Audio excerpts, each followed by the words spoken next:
ব্রিজের উপর উঠলেই বোঝা যাবে যে সাগর,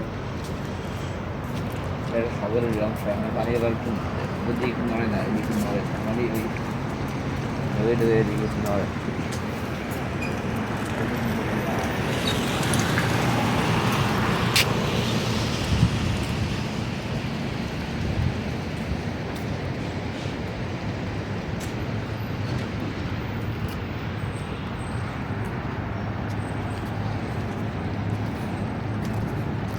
এত সুন্দর জায়গা বানাইছে দেখেন। হুম জায়গা নাই, মানুষ নাই। না বাংলাদেশে এরকম একটা জায়গা বানাইলে এ জায়গাই থাকতো না মানুষের কারণে। 24 ঘন্টা এর চায়ের পাশ দিয়ে আর ঝালমুড়ি চানাচুরের প্যাকেট পড়তে পড়তে 2 মাসের মধ্যে রেখে দিই। ঝালমুড়ি প্যাকেট ফালাইতো, চার খোঁচা ফালাইতো, চিপসের প্যাকেট ফালাইতো, অন্ধকার বানাবে তো ডেরে।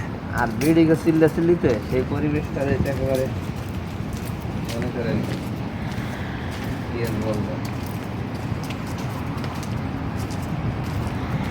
বললো যে আমরা গেছি সিলেট একটা জায়গায়, পরে নৌকা ব্যবসা করছে তো এখন দেখে কি নৌকা যাইতেছে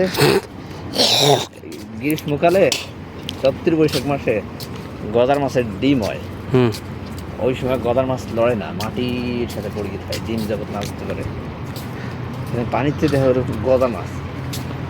তো এইখানে পানি কতটুকু অনুভব করা যায় না, স্বচ্ছ।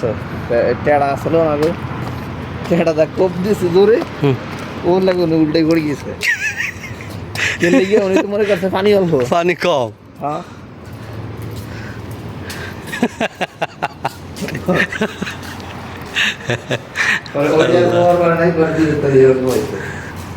রশি বেঁধে করতেছে 20-25 হাত পানি, এমন জায়গায় দেখা গেছে নিচে স্বচ্ছ।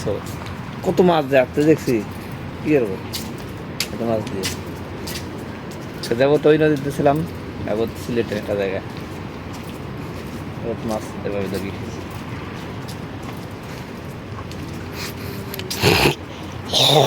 এই ব্রিজটাই গেছে শুধু এইটার।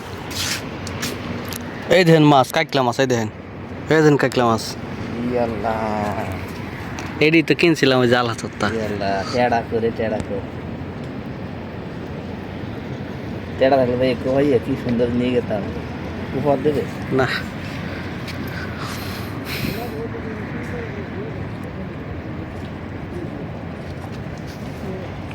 বুঝি কয়েকটা যে কত বড় দেখেন।